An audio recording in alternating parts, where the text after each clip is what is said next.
Left right left. Left right left 2019 की हम TV की टेलीफिल्म थी जिसमें अनुषा रानिया ने सपोर्टिंग रोल प्ले किया। धूप की दीवार 2021 की जी टीवी की वेब सीरीज़ थी जिसमें अनुषा रानिया ने नूरिया का किरदार प्ले किया। इस वेब सीरीज़ की कुल किस्तें 16 हैं। छलावा 2020 का हम टीवी का मिस्टीरियस ड्रामा सीरियल था जिसमें अनुषा रानिया ने सवेरा का किरदार प्ले किया। इस ड्रामा सीरियल की कुल एपिसोड 22 हैं। पहचान 2022 का हम टीवी का रोमांटिक ड्रामा सीरियल था जिसमें अनुषा रानिया ने फरियाल का किरदार प्ले किया। इस ड्रामा सीरियल की कुल एपिसोड 26 हैं।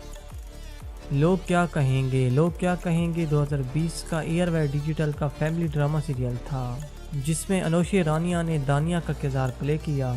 इस ड्रामा सीरियल की कुल किस्तें 31 हैं। बदनसीब 2021 का हम टीवी का सोशल इशू पर बनाया गया इमोशनल ड्रामा सीरियल था जिसमें अनुषा रानिया ने दुआ का किरदार प्ले किया। इस ड्रामा सीरियल की कुल एपिसोड 81 हैं। हम टीवी का 2022 का रोम कॉम ड्रामा सीरियल था जिसमें अनुषा रानिया ने साशा का किरदार प्ले किया।